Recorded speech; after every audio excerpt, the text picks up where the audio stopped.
breakout session, public and private sector utilization of ICMR labs as facilitator for medical research, और तीसरा breakout session pharma innovation and multidisciplinary courses for medical devices पर focused होगा। अब मैं आप सब की ओर से और मंत्रालय की ओर से परम आदरणीय प्रधानमंत्री महोदय से अनुरोध करता हूं कि वे हमारा मार्गदर्शन करें।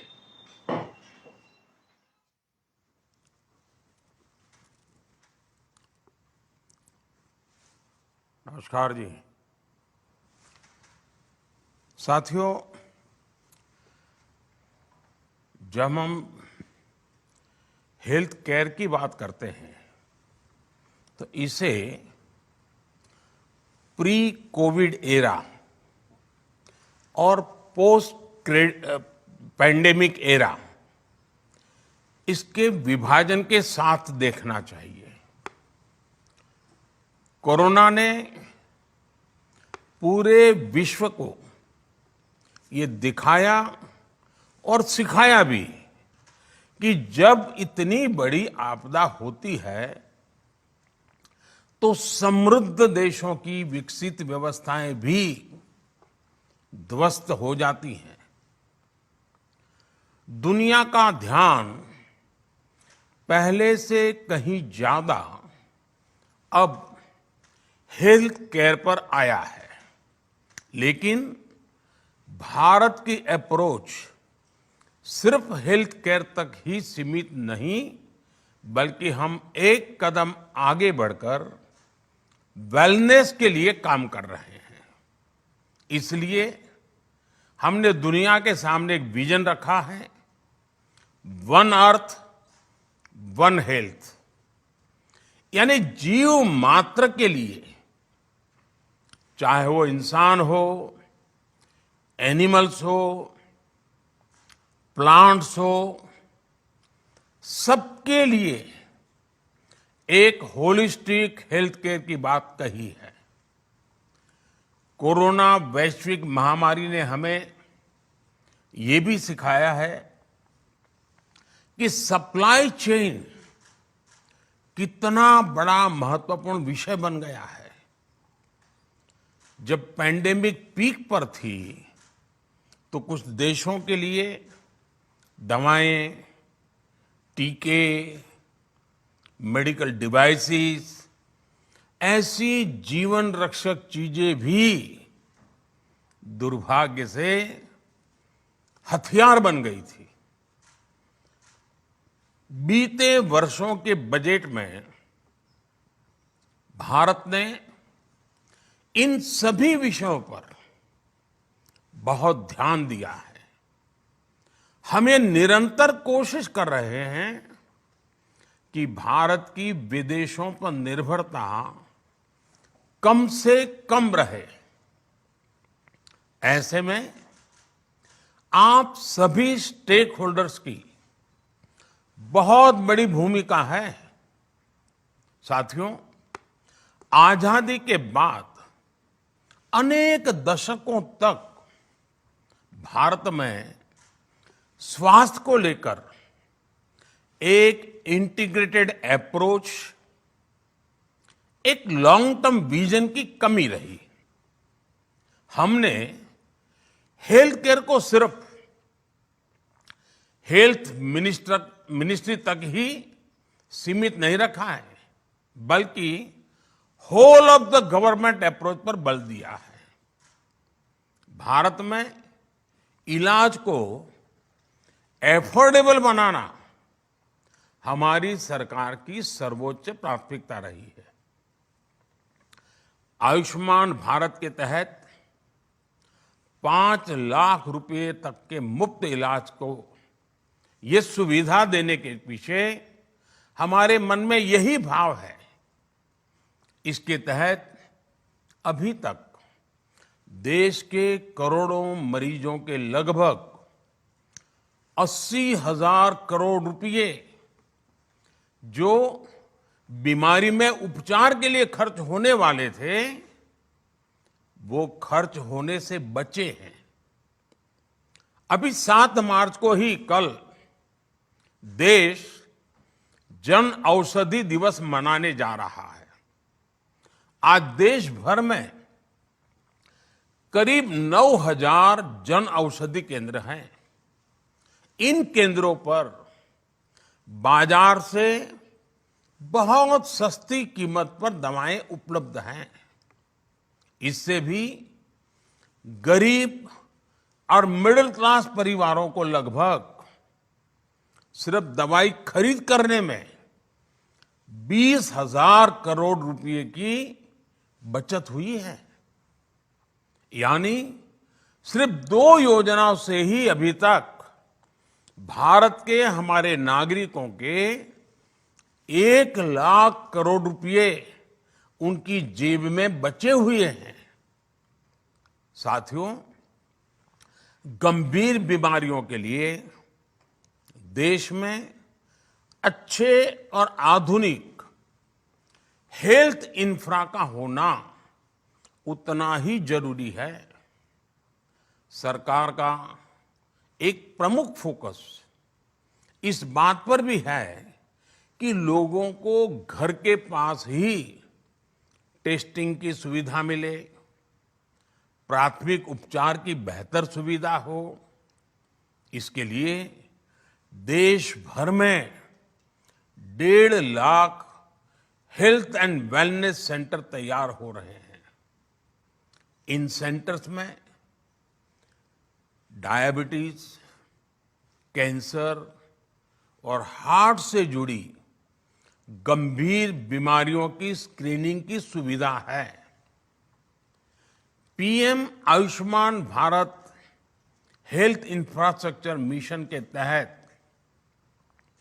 क्रिटिकल हेल्थ इंफ्रा को छोटे शहरों और कस्बों तक ले जाया जा रहा है।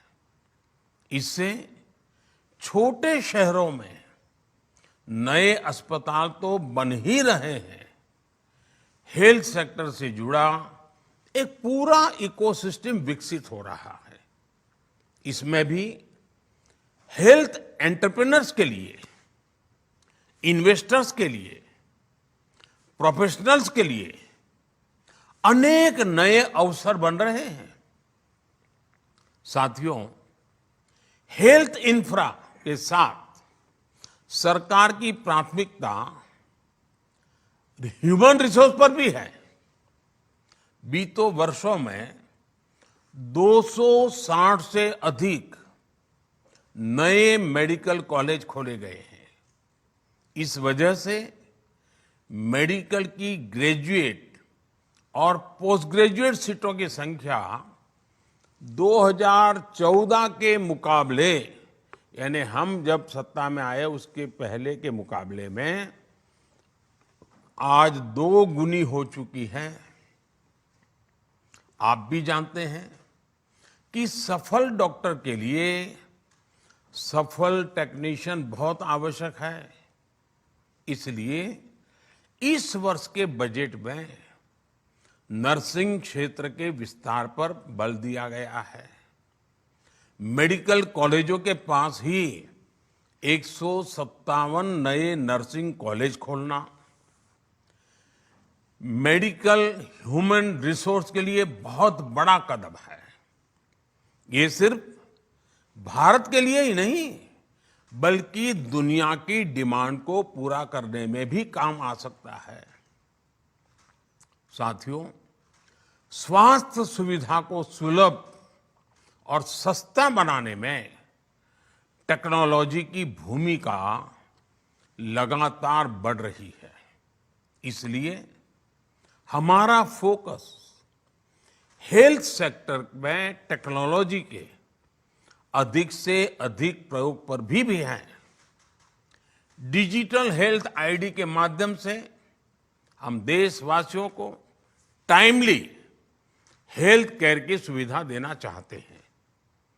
ई संजीवनी जैसे टेली कंसल्टेशन के प्रयासों से घर बैठे ही 10 करोड़ लोग डॉक्टरों से ऑनलाइन कंसल्टेशन का लाभ ले चुके हैं। अब 5G टेक्नोलॉजी की वजह से इस सेक्टर में स्टार्टअप्स के लिए भी बहुत संभावनाएं बन रही हैं। ड्रोन टेक्नोलॉजी की वजह से दवाओं की डिलीवरी और टेस्टिंग से जुड़े लॉजिस्टिक में एक क्रांतिकारी परिवर्तन आते दिख रहा है। ये यूनिवर्सल हेल्थ केयर के हमारे प्रयासों को बल देगा। ये हमारे एंटरप्रेन्योर्स के लिए भी बहुत बड़ा अवसर है। हमारे एंटरप्रेन्योर्स ये सुनिश्चित करें कि हमें कोई भी टेक्नोलॉजी अब इंपोर्ट करने से बचना चाहिए। आत्मनिर्भर बनना ही है।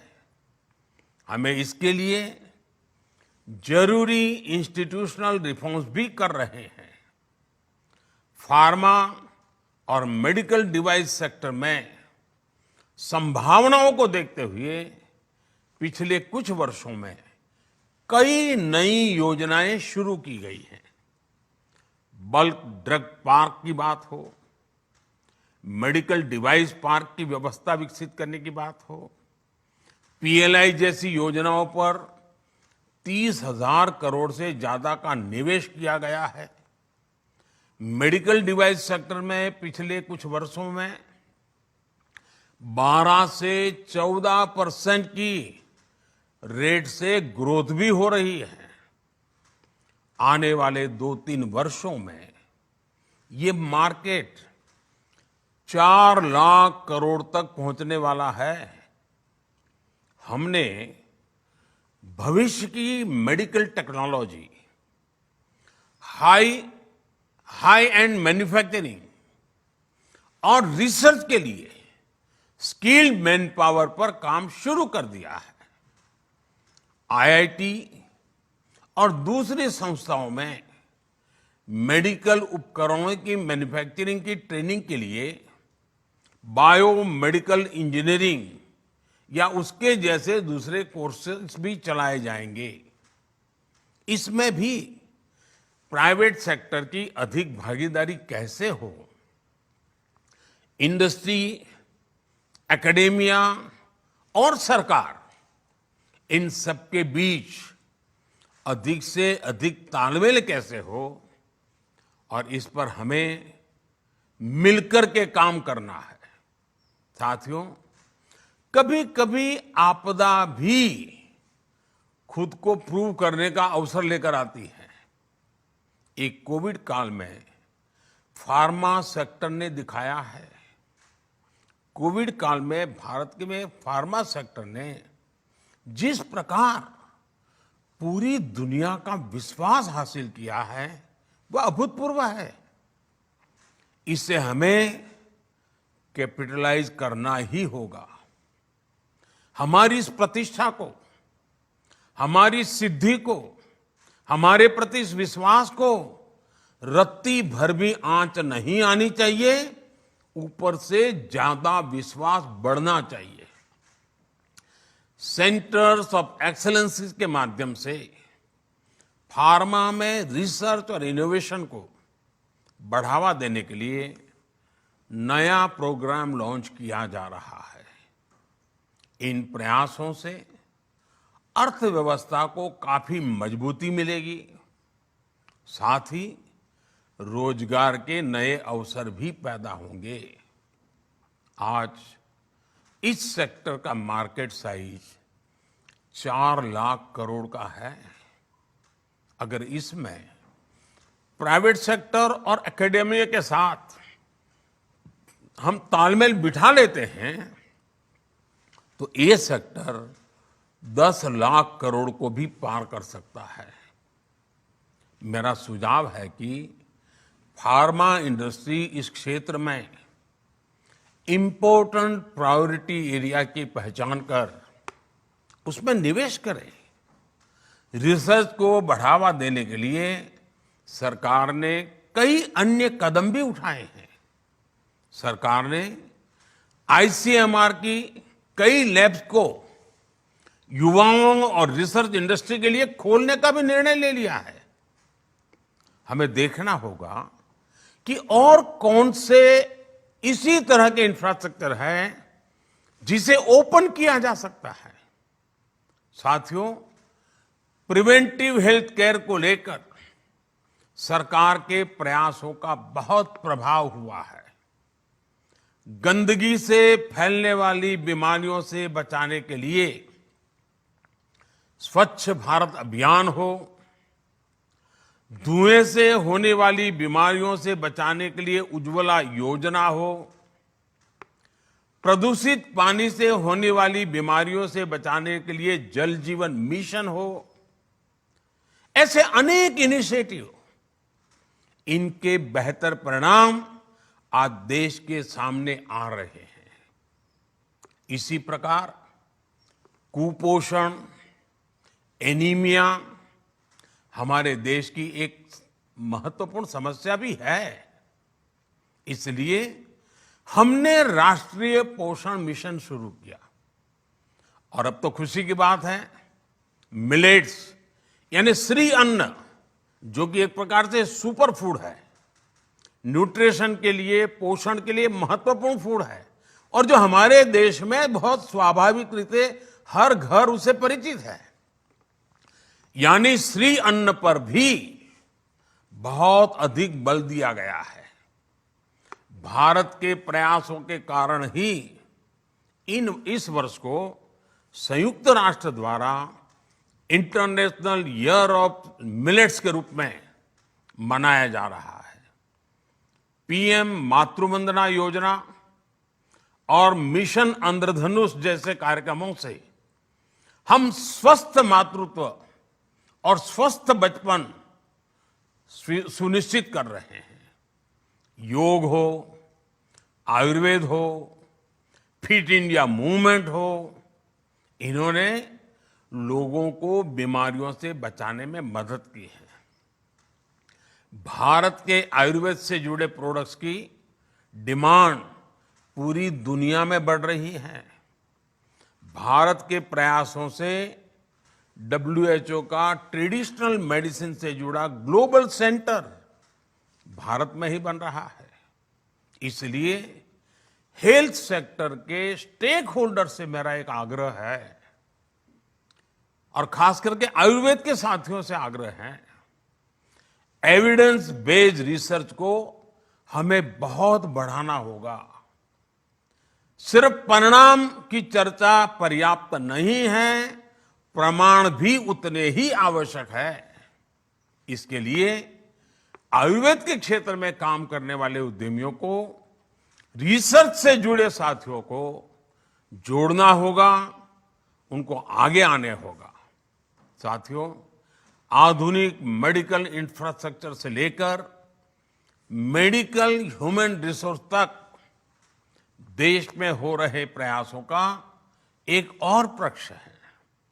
ये जो नई फैसिलिटी देश में तैयार कर रहे हैं, नई कैपेसिटी तैयार कर रहे हैं, उसका लाभ सिर्फ देशवासियों को स्वास्थ्य सुविधाओं तक सीमित नहीं रहने वाला है। अब दुनिया बहुत ही एक दूसरे से जुड़ चुकी है।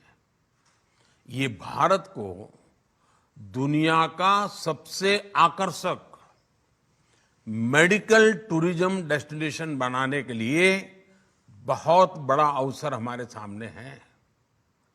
मेडिकल टूरिज्म अपने आप में एक बहुत बड़ा सेक्टर भारत में उभर करके आ रहा है। ये देश में रोजगार निर्माण का बहुत बड़ा माध्यम बन रहा है। साथियों, सबका प्रयास से ही हम विकसित भारत में एक विकसित हेल्थ एंड वेलनेस इकोसिस्टम तैयार कर सकते हैं।